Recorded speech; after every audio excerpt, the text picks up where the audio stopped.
everyone, good morning. Welcome to मेरो blog YouTube च्यानलमा। आज चाहिँ म घरको काम निस्किन्छु किन भन्दा अब घरमा पर्सि कबली थियो घरमा धेरै दिन म पाहाडदेखि ल्याएर राखेको कबली थियो। सो म कबली चाहिँ आज काट्दैछु, हल्का कुहिएको पनि छ र त्यसपछि अरू कामहरू पनि छ र अहिले चाहिँ म कबली काट्दैछु।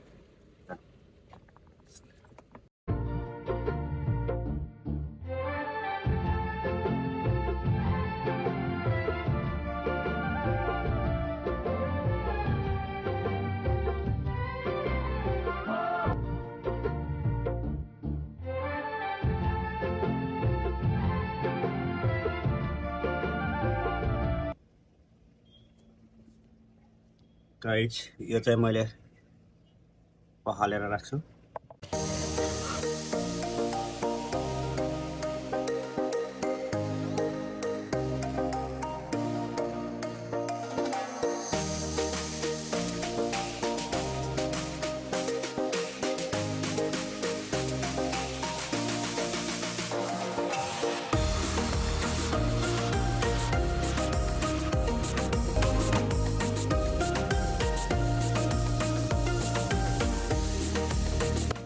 यहाँ चाहिँ मेरो लगाउँछ।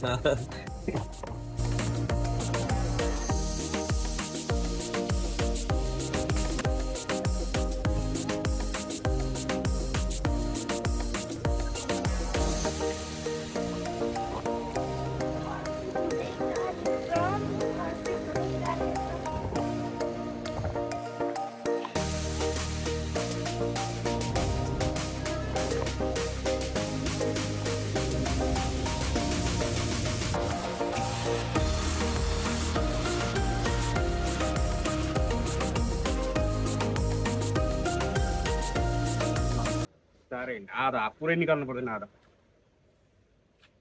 ल गाइस हो यो कबली धुइसक्यो, पाराको मासु मिसाएर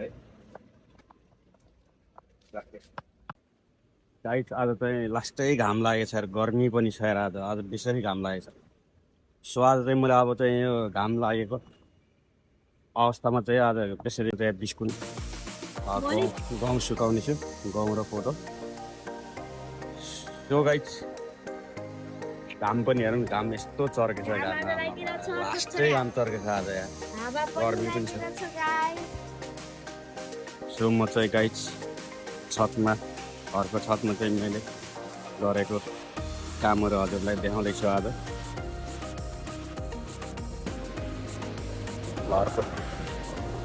घरमा फुलहरू पनि माथि छतमा लगाएको छ। त्यो घरको छेउबाट चाहिँ घरको छतबाट चाहिँ खोला पनि देखिन्छ, खोला पनि नजिकै छ। यो चाहिँ सोह्र खोला र छत्तिस खोला भन्छ।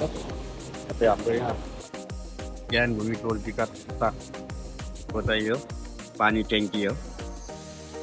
पानी ट्याङ्की, यो ट्याङ्कीले चाहिँ लगभग यो यहाँको टोलको बासिन्दाहरूलाई पानी खाने व्यवस्था गरेको छ, यो ज्ञानभूमि टोल विकास संस्था।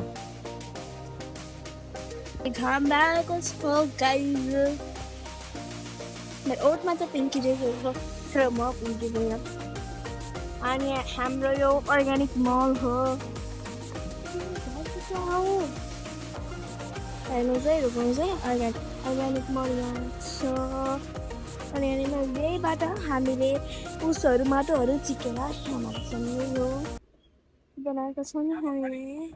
यति यो सबै यसबाट झिकेको माटो हो गाइस। अब म भिडियो बनाइरहेको छु हुनुहुन्छ, तिरपाल पनि ल्याइसक्नु भयो। अब यहाँ बिसाउनुहुन्छ गाडीले तिरपालहरू, यहाँ दुईटा तिरपाल। हेलो गाइस, दाइले तिरपाल पनि बिसाइसक्नु भएको छ, हेर्नुहोस्। एक म देखेँ, हेर्नुहोस् गाइस, दाइले अर्को तार पनि बिसाइसक्नु भयो। तिरपाल दुईटा तिरपाल भइसकेको छ त्यहाँ, अनि एउटा यहाँ छ, यो फेरि सानो रहेछ। अब ड्याडीले अब के यो गर्न लाउनु छ, के हाल्न लाउनु छ यो हेरमै। अब ड्याडीले खनाउँदै हुनुहुन्छ, के हो यो हेरमै। यो सानो हुन्छ क्या यार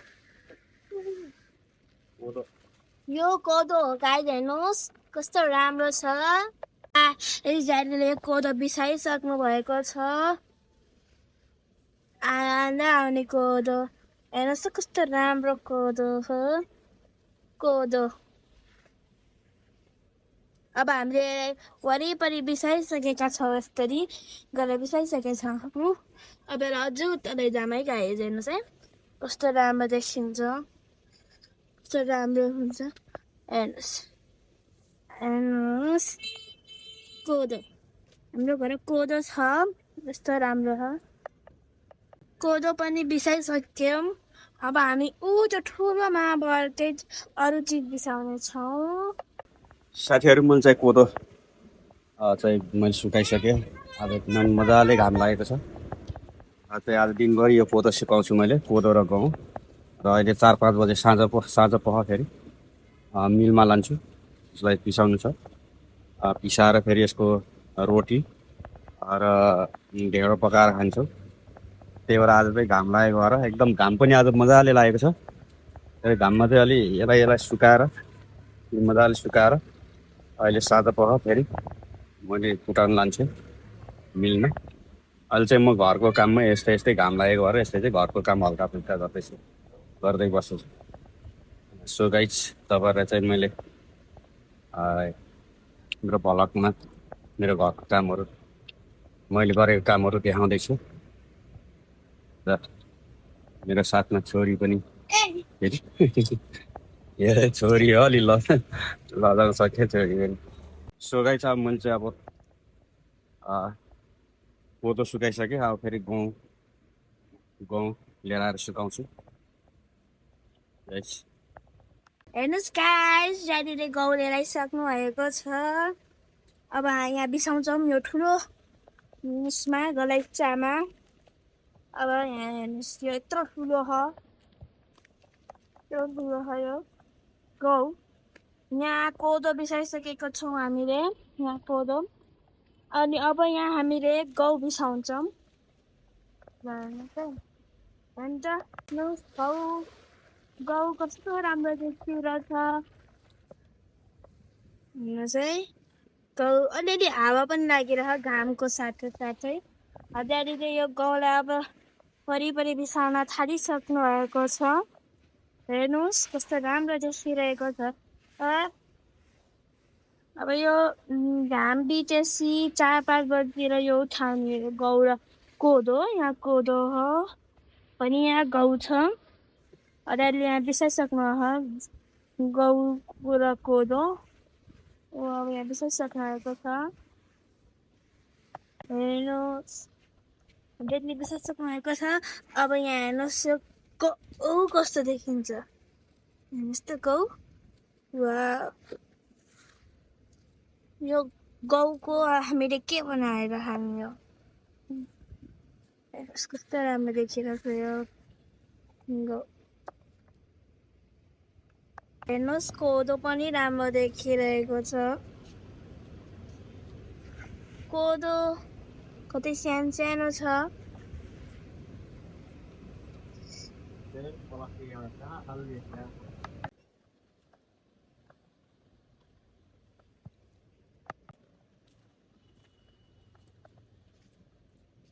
आज मैले हजुरलाई देखाउँछु मेरो ड्याडीले के रोप्नु भयो यहाँ फेरि करेला रोप्नु भनेर ड्याडीले यो फेरि अरू खै थाहा भएन के रोप्नुको यो मेरो ड्याडीले रोप्नु भएको यो फेरि लसुन रोप्नु भएको छ यहाँ फेरि के हो यो मलाई पनि थाहा भएन है यो फेरि चारवटा यिनी सबै फेरि चाइनिज साग हो यो पनि चाइनिज साग हो यो त थाहा भएन उतातिर पनि के हो यो यो पनि चाइनिज साग हो लसुनहरू छ चाइनिज साग होइन कति धेरै छन् यहाँ पनि छन् लसुनहरू यहाँ फेरि टमाटर र अरू चिजको हो यहाँ फेरि यो पुदिना हो यो अनि यति धेरै माटो कहाँबाट आयो होला हेर्नुहोस् गाइस मेरो ड्याडीले काम सकाएर भाडा मार्दै हुनुहुन्छ अनि भाडा मारेपछि अब हामी तल जान्छौँ अलरेडी आउन भइरहेको छ गाइस ड्याडीले उतातिर जानुमा हाम्रो यहाँ कुखुरा पनि छ कुखुरा पोथापोथी पनि छन् यहाँ पोथी हो क्या यो पोथीतिर अनि यहाँ दाइले काम गर्दै हुनुहुन्छ भर्खरै अघि नै फर्सी काटेर ड्याडीले फाडा साडा मागेर उयो सुकाउन गएको उता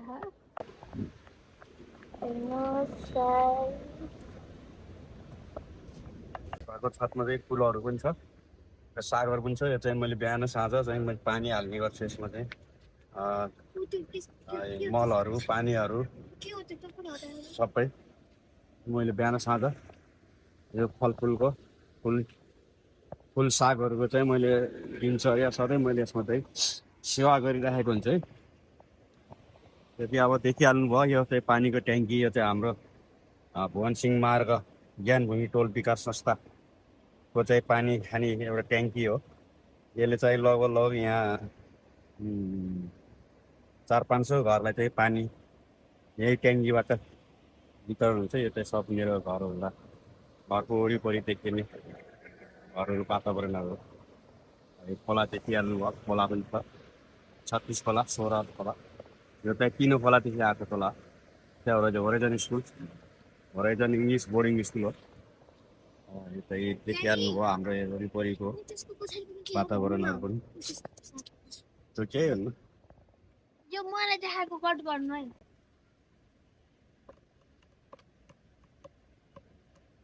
साथीहरू। आज मेरो घरको मैले घरको यो छतमा गरेको कामहरू मैले गरेको कामहरू बिहानको लगभग दिनचर्या मेरो यस्तै नै हुन्छ। तपाईँहरूले देखिहाल्नुभयो मैले पनि देखाइसकेँ तपाईँहरूले हेरिसक्नुभयो होला मेरो भिडियोमा मैले के गरेँ आज भनेको। सो आज चाहिँ गाई साथीहरू मैले चाहिँ आज मेरो मिनी भ्लग मैले आज चाहिँ मिनी भ्लग यति नै भन्न चाहन्छु। मेरो मिनी भ्लग हेरिदिनु होला गाइस। फेरि पनि अर्को भ्लग भिडियो अर्को भिडियो लिएर आउनेछु र मेरो भिडियो हेरिसकेपछि सब्सक्राइब गर्नु होला साथीहरू। Okay by.